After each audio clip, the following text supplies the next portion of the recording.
We'd like to open today's the summit with a session on the international perspectives on gastric cancer prevention. And I'd like to introduce our first speaker, whom I met this year, Dr. Andrew Chan from the Harvard Medical School System. He's a professor of medicine at Harvard at MGH, and he specializes in familial gastrointestinal cancer syndromes and cancer prevention. And he's going to talk to us about his new project on the Stand Up to Cancer grant. I want to thank everybody for being here today, and I especially want to thank the organizers because this is a really great opportunity for us to be able to interact with many of the key figures in the gastric cancer research community. And I just want to emphasize that, I'm here on behalf of a team. I'm here on behalf of a Stand Up to Cancer team that we're really excited to have assembled to really address this problem. This team is really designed to address the issue of early detection and interception. And we heard a lot yesterday from the speakers about the need to really think about early detection given how dismal gastric cancer statistics are at present in the United States. So I just want to first introduce our team, and this gives you some sense of the breadth and depth of our expertise, and also the fact that it's a very international team, and I think speaks to the fact that this is an international health issue. I want to highlight some of the folks that are in the room as team members. First, Aki Smith, along with Marissa Engelman, are part of HOPE, as you know, and they spoke, and Aki spoke yesterday about the importance of advocacy, and we really feel that that's an important component of our team, that we've really created this team to really address their needs and really get inspired by the types of questions that they raise for us as physicians and researchers. The team is based largely out of the MGH, and we have a large number of investigators here that really run the gamut of both clinical and basic science investigation, with a heavy focus on imaging and liquid biopsy. My co-leader is Sandra Riam, who is at the University of Pennsylvania, and she's one of the leaders in the field with respect to gastric cancer mouse models, which is an important component of the group that we've assembled. Yang He here is the principal at City of Hope, and along with Joe Chow have assembled a really great team here on the West Coast to provide us some important scientific input, but also to provide us some perspectives with respect to diverse populations affected by this disease. We also have a team at Memorial Sloan Kettering, headed by Sam Yoon, who is a gastric cancer surgeon, as well as Scott Lowe and Joseph Liebold, who have, again, unique gastric cancer models. We also have a team at University of Chicago led by Dan Catenacci, who is a medical oncologist who has a focus in gastric cancer. And then finally, we have a team in Seoul, Korea at Samsung Medical Center that's headed by Ji-Yun Lee. And they have, of course, been a real leader in the field with respect to understanding this disease from the perspective of Asia, and will provide a lot of input and guidance with respect to our international focus. So just to give you some sense broadly of the kinds of things that we hope to be doing in this proposal. So this is a proposal that will start over the next 3 years that's really focused, again, around precision prevention and interception, with the idea that we want to bridge together preclinical models of gastric cancer along with screening and surveillance cohorts that are being assembled or have been assembled across the world, followed by validation in clinical trials of gastric cancer in both patients with established gastric cancer, but also patients that are at risk, in particular those with hereditary diffuse gastric cancer or CDH1 mutations. And we've really, again, been inspired by our desire to really shift the curve. And all of us, I think, are familiar with these statistics where your ability to survive gastric cancer is very dependent on the stage at which you're diagnosed. And unfortunately, most gastric cancer is diagnosed at the stage 3-4 area, where there is definitely poor survival because of very limited treatment options. And our hope is to shift these curves up to ultimately get more and more people to be diagnosed at an early stage and really allow people to have their disease intercepted early and therefore be able to survive for the long term. How do we do that? And many of the folks in the room have already shown this schematic of the chorea cascade and the fact that we do have, for much of gastric cancer, the ability to find pre-neoplastic lesions or precancers, and we have to really try to focus on identifying these precancers so that we can treat them at an early stage and prevent them from evolving into gastric cancer. And that's certainly the case for the vast majority of intestinal-type gastric cancer. But we also know that there is an important other type of gastric cancer, diffuse-type gastric cancer, for which there is both hereditary causes, namely people and families who have CDH1 mutations, but also there are some non-hereditary cases that also present a diffuse-type gastric cancer. And these can be very challenging because we don't actually know, at least for the hereditary form, that there is a viable precancerous lesion. So we really have to think a little bit outside the box in terms of understanding how to intercept this disease, because this model is, I think, turned on its head. So at this point in time, we really understand the clinical practice is focused here in sort of treatment and detection of cancer when it's sort of already established. And we're hoping to be able to develop a platform of methods that are both based on both blood biomarkers and advanced imaging approaches that will allow us to identify people at risk and also identify people at the precancer stage, and therefore shift clinical practice so that we can really start to think about early detection and interception of this really terrible disease. So I wanted to just go through broadly the kinds of projects that we're hoping to tackle in the next 3 years. The liquid biopsy platforms that we have planned include expertise that are across our partners with respect to cell-free DNA, circulating tumor epithelial cells, and exosomes. Just a very brief synopsis of this. We all know that cancer cells or precancer cells may shed DNA into the bloodstream that in turn can be detected by mutational profiling, either by point mutations, copy numbers, methylation. We also have had experience doing this with respect to other diseases, so we have done some ongoing work at MGH looking at this with respect to pancreatic cancer, and found that, at least in people with early pancreatic cancer, that the presence of ctDNA, specifically targeted for KRAS, is an important marker of prognosis. So those that have KRAS-detectable DNA in their blood really tend to do worse, much worse, than people that don't have that DNA in their blood. This is our circulating tumor cell platform. You can see here on the schematic the ability to take blood, sort it through a special platform that allows us to basically get rid of most of the white blood cells and really sort for potential epithelial cells that could be either tumor cells or epithelial cells. And this has been an important part of early detection for other cancers. So this is data from our group looking at the ability to use these markers to actually distinguish people who have pancreatic cysts from healthy patients and pancreatic cancer from healthy patients, which I think is quite important because pancreatic cysts are pre-neoplastic lesions. So we're hopeful that maybe this type of technology may also be able to detect, again, earlier stages of disease in the stomach. Finally, with expertise at MGH, specifically Ralph Weisleiter's group, who's really a leader in this field, we also have technology to detect the presence of exosomes on cancer cells, and this basically really is a immuno-based assay that allows us to use also spectral imaging in combination with immunoassays to be able to detect the presence of these exosomes in the blood. So these are just some of the blood-based biomarkers we hope to pursue, and along with our partners, as we sort of think through other potential modalities that become available, we'll be well positioned to test those as well.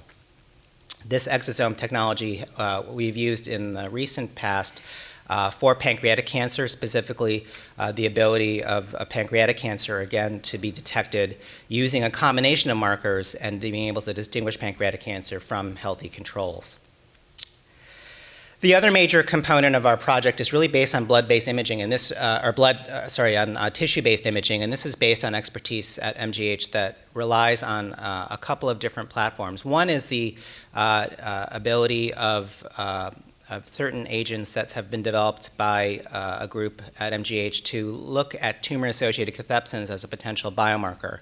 And these cathepsins seem to be upregulated in various cancers in the GI tract, which then is exploited by these specific imaging probes that we inject into patients. These imaging probes then detect these areas of tumor with elevated cathepsin expression, which then results in cleavage of the probe and the release of a fluorescent image that can then be detected by fluorescent imaging. And this is just an example of the platform that we've used over the last couple of years to detect various GI cancers.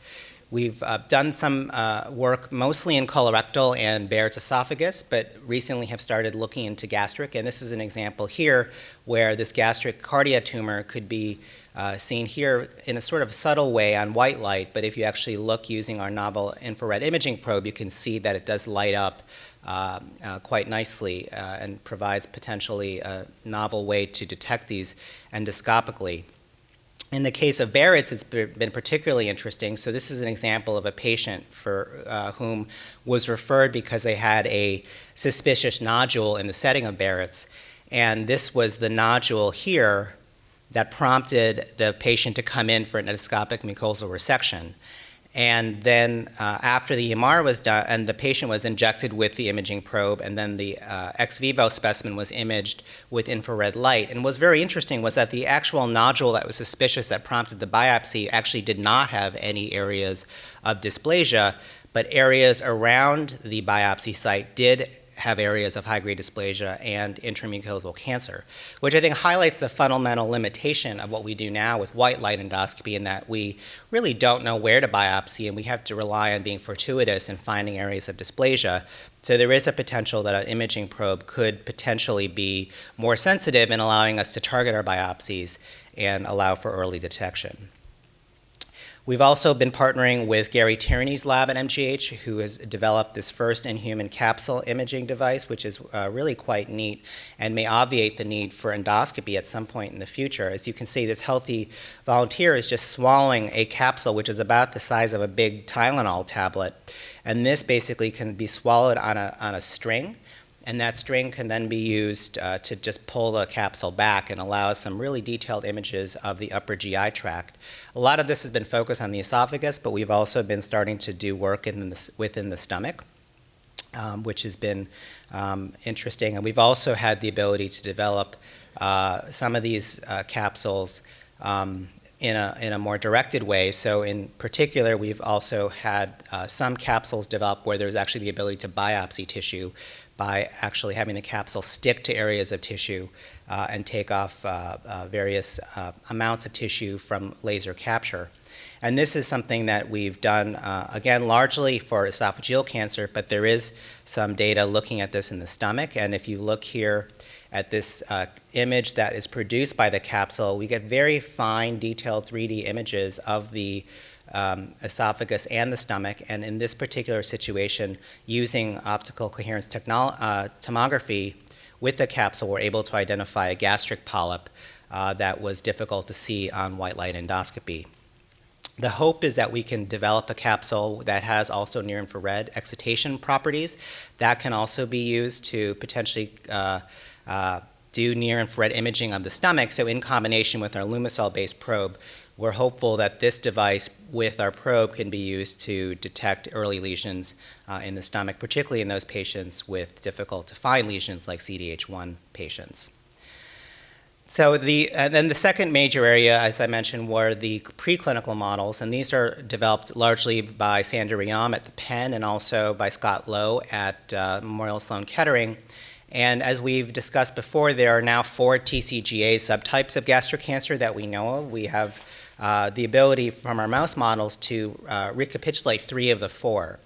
Which includes the chromosome unstable, the genomically stable, which includes primarily the diffuse, and also microsatellite unstable tumors. And so these are really going to be powerful models for us to be able to use them for discovery, but also to cross-validate things that we find in the human situation to really make sure that we're doing things that are ultimately relevant to cancer. And this is just some examples of how these models do recapitulate the various subtypes of gastric cancer we see in patients, intestinal type, diffuse type, and mixed type. And also, using YAP reporters, we can also monitor progression in the mouse model. So these are not just mouse models of a very advanced gastric cancer, but also have the ability to recapitulate earlier stages of disease. So we can actually look at early stage disease and really mimic what happens in the human condition, which will be a very powerful model. We've done some work already in the mice with liquid biopsy, and this is some work that Sanders done looking at circulating tumor cells and flow cytometry. And again, this has been something that's allowed us to look at various stages of gastric cancer across the lifespan of the mice. And we've also been able to show the importance of cathepsins in these mouse models, which I think bodes well for the idea that our cathepsin-selective probes will be important for eventual human translation in both diffuse gastric cancer and intestinal gastric cancer. And as you can see here across the board, there is overexpression of various cathepsins in both subtypes of cancer in the mice. And in the mice, we've done some of this near-infrared imaging as well. So these are examples of the colon, where you can see, again, relatively subtle appearance of tumors on sort of white light. And then when you add the imaging probe and near-infrared light, you can really get a nice signal that allows us to detect things in a more sensitive way. Ultimately, I think together we'll be able to take these preclinical models into patients, largely because we're able to leverage our partnerships with these various institutions to really profile gastric cancer across different stages. And this is really one of the central components of our project, is to really develop this rich tissue and blood-based biobank with our various partners. So we have really partnerships, again, with City of Hope, which is enriched for both CDH1 patients and also patients with Asian and Hispanic backgrounds. At University of Chicago, they have a large biobank which is enriched for African Americans. And then, in particular, we also have this partnership with Samsung, which is very important because of the really high volume of gastric cancer surgery and screening that they do there. Just to reiterate, Samsung does over 20,000 screening endoscopies per year, sees over 5,000 patients per year just at their site. And because of the Korea screening program we heard about yesterday, they really have access to plasma and tissue at much earlier stages of disease than we typically have in the US. And this is going to provide us an ability to really profile the tissue and also profile blood-based biomarkers across the spectrum of disease. And then finally, we want to obviously get this into patients in clinical trials. So one of our earliest clinical trials will be focused on patients with CDH1 mutations that are undergoing gastrectomy. We have currently an ongoing study using the humanized LUM-15 agent to detect early gastrointestinal dysplasia in Barrett's esophagus and colorectal. And we're going to be basically expanding the study to incorporate those patients who have CDH1 mutations that we survey in our endoscopy unit, and also who undergo prophylactic gastrectomy. And the idea is to take a small number of them that are known to have CDH1 mutations, that are planning to have prophylactic gastrectomy, inject them with the imaging probe, collect their blood, do capsule imaging with Gary Turney's capsule, and then do ex vivo imaging to really determine whether there is LUM-15 signal in the resection specimen, and then correlate that signal with the histopathology and blood-based biomarkers that we'll be collecting. In addition, both at MGH and also at other of our partner sites, there are ongoing clinical trials of patients that have local regional gastric cancer that are undergoing both radiation and chemotherapy, and in those patient populations, we'll also be able to serially draw blood and serially collect tissue, and again, use that opportunity to think about early detection profiling, especially in the setting of disease recurrence. So patients that are undergoing chemotherapy, radiation, and surgery, for example, if we can get a specimen of blood or tissue after their treatment, and then determine how that predicts recurrence, that can be a model for biomarkers that we can then translate into the prevention arena. So that's just a broad picture of the type of work we hope to do, and we're very eager to partner with other groups across the country and the world that are really working in the space. I think what's been discussed yesterday is really the need for folks to work together on gastric cancer because it is an orphan disease and it is something that is not well studied and not well funded for study. So we feel very fortunate to be able to have the support from the foundation to be able to develop this collaborative, and are really looking forward to being able to work with other folks that might have an interest in joining us in testing various imaging or blood-based biomarkers, because I think our biobank and our study infrastructure will allow the rapid testing of new ideas and new platforms. And that's really our hope, to really make significant progress in this space over the next 3 years. Thank you.